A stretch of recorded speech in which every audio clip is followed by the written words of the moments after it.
चलिए तो हाय दोस्तों, कैसे हैं आप सभी को हमारे यूट्यूब चैनल पर स्वागत है। तो यानी कि आज के वीडियो में मैं आप सभी को बताने वाला हूं 10th क्लास का हिस्ट्री का महत्वपूर्ण बुक का स्टार्ट करने जा रहा हूं। यानी कि आज से आप सभी को इस चैनल पर 10th क्लास का अब आप सभी को हिस्ट्री का कुछ क्वेश्चन सॉल्व कराएंगे। यानी कि आज के वीडियो में मैं आप सभी को बताने वाला हूँ 10th क्लास का हिस्ट्री यानी इतिहास के बारे में बताएंगे। सबसे पहले बता दें कि आप लोग को अगर हिस्ट्री पढ़ना है तो हिस्ट्री पढ़ने से पहले आप सभी को इसके कुछ बेसिक जानकारी का पता होना चाहिए। यानी कि हिस्ट्री कहते हैं किसे, यानी हिस्ट्री कहते हैं किसे, तो बहुत सारे हमारे दोस्त हिस्ट्री का फार्मूला पता हो, हिस्ट्री का डिफिनेशन पता होगा और ढेर का हिस्ट्री का डिफिनेशन पता नहीं होगा। तो चलिए मैं आप सभी को आज बताता हूँ कि हिस्ट्री कहते हैं किसे। यानी हिस्ट्री को हिंदी में हम लोग क्या कहते हैं, तो हिस्ट्री को हिंदी में इतिहास कहते हैं। यानी इतिहास को अगर आप अलग अलग करके बोलिएगा तो इतिहास यानी इति प्लस हास, यानी इति मतलब बीती हुई, हास मतलब कहानी। यानी इतिहास को लिखते हैं किस तरह से, तो इतिहास को हम लोग लिखते हैं इस तरह से, इति प्लस हास, यानी इति मतलब बीता हुआ, हास मतलब कहानी। यानी इति मतलब बीता हुआ, हास मतलब कहानी, तो इसी को बोलते हैं इतिहास। तो आप सभी का डिफिनेशन पता होगा। यानी इतिहास किसे कहते हैं। अगर आप सबसे पूछी जाए कि बताओ तेरे बाबू तो इतिहास पढ़े, इतिहास के डिफिनेशन क्या हो भाई वो बताओ। तो इतिहास का डिफिनेशन सिंपल है कि यानी कि बीती हुई बातों को अध्ययन करना, इतिहास कहलाता है। यानी कि आप सभी को फॉर्मूला, आप सभी को डिफिनेशन याद होगा कि बीती हुई बातों को अध्ययन करना ही इतिहास कहलाता है। अब आप सभी से पूछ दिया कि जैसे फिजिक्स के जनक कोई होते हैं, केमिस्ट्री के जनक कोई होते हैं, बायोलॉजी के जनक कोई होते हैं, उसी तरह से हिस्ट्री के जनक भी कोई ना कोई होंगे। तो आप सभी से पूछ दिया जाएगा कि बताइए हिस्ट्री यानी इतिहास के जनक कौन होते हैं। तो इतिहास के जनक सिंपल आप लोग ध्यान रखिएगा, यानी इतिहास यानी हिंदी में इतिहास बोलते हैं, हिंदी में इतिहास और इंग्लिश में हिस्टोरी, HISTORY।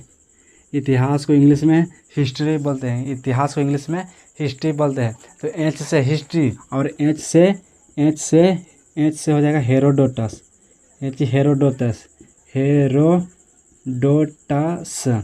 हेरोडोटस। तो आप सबसे पूछ दिया जाए कि बताइए इतिहास के जनक कौन है, तो इतिहास के जनक हो जाएंगे हेरोडोटस। इतिहास के जनक कौन हो जाएंगे, तो हेरोडोटस। आप सभी को कितने दो चीज़ याद कराए। यानी पहला, इतिहास किसे कहते हैं, तो बीती हुई बातों को अध्ययन करना ही इतिहास कहलाता है। यानी बीती हुई बातों को अध्ययन करना ही इतिहास कहलाता है। आप सभी से पूछ दिया जाए कि बताइए इतिहास के पिता कौन है, यानी इतिहास के जनक कौन है, तो इतिहास के जनक कौन हो जाएंगे, हेरोडोटस। एच से हिस्ट्री, एच से हेरोडोटस, एच से हिस्ट्री और एच से हेरोडोटस हो जाएंगे। आप समझते हैं कि इतिहास को कितने तरीके से पढ़ते हैं। जैसे कि केमिस्ट्री में पदार्थ को कई तरीके से पढ़ते हैं, केमिस्ट्री में भी 3 ऑर्गेनिक, इनऑर्गेनिक और फिजिकल को पढ़ते हैं। उसी तरह से हिस्ट्री को भी कई तरीके से हम लोग पढ़ते हैं। तो आप लोगों को बता दें कि हिस्ट्री को हम लोग कितने तरीके से अध्ययन करते हैं। हालांकि आप सभी को पता है कि 10th क्लास में आप लोगों को क्या क्या कहाँ तक पढ़ना है उसको भी बताएंगे। तो सबसे पहले बता दें कि हम लोग को हिस्ट्री जो है, यानी कि अगर आप आगे के क्लास में भी हिस्ट्री पढ़ेगा तो कितने तरीके से आपको हिस्ट्री पढ़ना पड़ेगा। तो सबसे पहले देखिए कि यहाँ पे हिस्ट्री को हम लोग 3 भागों में बांटा है। हिस्ट्री के हम लोग 3 भागों में बांटे हैं, जिसमें सबसे पहला नंबर आता है प्राचीन इतिहास, दूसरा नंबर आता है मध्यकालीन इतिहास, और तीसरा नंबर आता है आधुनिक यानी मॉडर्न हिस्ट्री आता है। तो आप सभी को बताएं कि सबसे पहला नंबर आता है कौन, प्राचीन इतिहास, दूसरा में आता है मध्यकालीन इतिहास और तीसरा में आता है आधुनिक इतिहास। तो सर आपको कितनी चीज़ बताएं, आपको बताएं कि हिस्ट्री के डिफिनेशन क्या होता है। यानी बीती हुई बातों को अध्ययन करना ही इतिहास कहलाता है। अगर आपसे पूछ दिया जाए कि हिस्ट्री के पिता कौन है, तो हिस्ट्री के पिता हेरोडोटस। और हिस्ट्री के कितने तरीके से अध्ययन किया जा सकता है, तो 3 कौन होगा, प्राचीन काल, मध्यकाल, आधुनिक काल, आधुनिक काल। अब यहाँ पे समझते हैं। अब हम 10th क्लास के लेवल के लेके चलते हैं। यानी 10th क्लास में हम लोग को हिस्ट्री में क्या क्या पढ़ना है। अब हम लोग 10th के हिस्ट्री के हिसाब से देखेंगे तो सबसे पहला नंबर हम लोग को पढ़ना है यूरोप में राष्ट्रवाद। सबसे पहला नंबर ही पढ़ना है हम लोग को 10th क्लास के पहला नंबर चैप्टर उलटिएगा, वैसे हम लोग को पढ़ना है यूरोप में राष्ट्रवाद।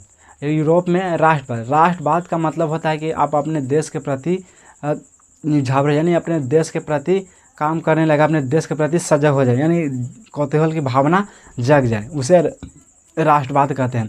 दूसरा नंबर में है समाजवाद और साम्यवाद, यानी कि हम जिस समाज में रहते हैं, समाज में और साम्यवाद, यानी साम्यवाद, समाजवाद और साम्यवाद। तीसरा नंबर है हिंद चीन में राष्ट्रवादी आंदोलन। तीसरा में है हिंद चीन में राष्ट्रवादी आंदोलन। तीसरा में है हिंद चीन में राष्ट्रवादी आंदोलन, यानी हिंद चीन में किस तरह से राष्ट्रवाद फैला।